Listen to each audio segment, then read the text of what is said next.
Assalamualaikum warahmatullahi wabarakatuh. Sahabat Akia Studio yang dirahmati Allah, semoga dimudahkan rezeki dan selalu dalam lindungan Allah. Di kesempatan ini, saya akan berbagi kisah tentang kisah penyesalan Yazid bin Muawiyah setelah wafatnya Sayyidina Husain bin Ali bin Abi Thalib.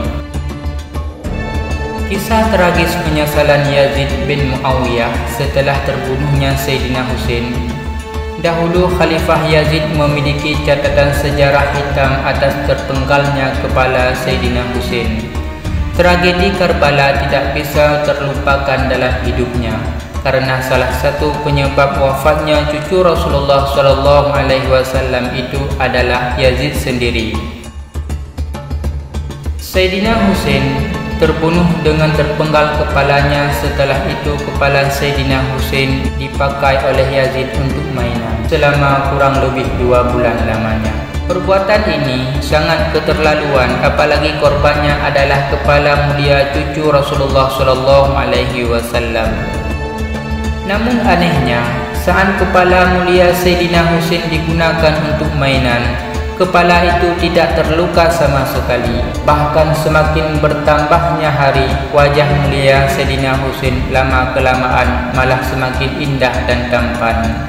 Peristiwa ini tentu menandakan bahawa Sayyidina Husain adalah cucu Nabi yang derajatnya mulia di sisi Allah Ta'ala. Beliau adalah sosok pemukanya pemuda penduduk syurga. Setelah kejadian menyedihkan itu, kepala Sayyidina Husain dimakamkan di salah satu masjid yang menjadi kebanggaan Bani Umayyah. Waktu semakin bergulir berganti. Tidak terasa peristiwa kelam Karbala sudah lama terjadi. Kemudian timbullah rasa penyesalan dalam diri Yazid bin Muawiyah. Ia menyesal atas perbuatan buruknya kepada cucu Rasulullah SAW. Ia terus-menerus menangis masa lalunya yang penuh dosa dan kezaliman. Bahkan rasa sesal ini masih berlangsung sampai akhir penyerahan kursi kekuasaannya kepada putranya, yaitu Muawiyah bin Yazid. Seperti kita ketahui bahawa kekuasaan Bani Umayyah diturunkan dalam lingkup keluarga mereka sendiri. Namun putra Yazid yang bernama Muawiyah bin Yazid tidak mau diserahi jabatan kekhalifahan. Muawiyah bin Yazid masih saja teringat-ingat tragedi yang dilakukan oleh ayahnya. Itulah alasannya Muawiyah bin Yazid enggan terjun ke dunia politik. Ia kemudian lebih menyukai kehidupan sederhana dalam kezuhudan, serta sebagai cara untuk menembus dosa dan kesalahan ayahnya, yaitu Yazid. Muawiyah bin Yazid lalu dikenal sebagai orang yang sangat zuhud. Ia pernah berkata, mencintai dunia adalah pangkal dari segala kesalahan. Dan pada akhirnya, karena Muawiyah enggan terjun ke dunia politik, maka jabatan kekhalifahan selanjutnya diberikan kepada Marwan bin Hakam. Meskipun Yazid bin Muawiyah pernah menabrak noda hitam dalam sejarah Islam dan kepada zuriat Rasulullah SAW, tetapi kita tidak boleh mencelanya. Kita cukup mendoakan orang-orang yang bersalah itu supaya dosa dan kesalahannya mendapatkan ampunan dari Allah Ta'ala. Memang di dunia ini manusia tentu memiliki salah dan dosa kecuali para nabi-nabi Allah. Selanjutnya setelah wafatnya Sayyidina Husain, garis keturunannya kemudian diturunkan kepada 6 atau 7 anaknya. Satu di antara mereka adalah seorang anak laki-laki yang bernama Zaid Zainal Abidin. Sedangkan untuk keturunan anak-anak perempuan Sayyidina Husain banyak yang tersebar di wilayah Damaskus. Banyaknya keturunan Rasulullah SAW dari jalur Sayyidina Husain ini, maka kemudian menjadikan wilayah Damaskus menjadi salah satu tempat yang berkah. Sahabat Akia Studio yang dirahmati Allah, inilah kisah Imam Syafi'i dituduh Syiah karena puisinya tentang Imam Husain. Dahulu Imam Syafi'i adalah salah satu ahli fikih termasuk dalam mazhab Sunni. Beliau pernah hatinya bergejolak saat menggali kisah-kisah Sayyidina Husain yang syahid terbunuh di Karbala. Beliau merasa berduka sedalam-dalamnya atas wafatnya cucu kesayangan Rasulullah SAW itu. Deras sekali rasa sedih itu mendapati hikayat kelam Karbala. Untuk mengungkapkan kesedihan itu, Imam Syafi'i lantas menuangkan dalam tulisan puisi dalam kitab Diwan Al-Imam Asy-Syafi'i. Ada sebuah puisi Imam Syafi'i yang bisa bikin pembaca menetes air mata. Berikut puisinya. Hatiku mengeluh karena hati manusia sedang merana. Kantuk tak lagi datang, susah tidur membuatku pusing. Wahai siapa yang akan menyampaikan pesanku kepada Al-Husain yang dibantai meski tidak berdosa. Bajunya seakan-akan dicelup basah dan memerah. Kini meski pedang pun meratap dan tombak menjerit dan kuda yang kemarin mengikir kini meratap.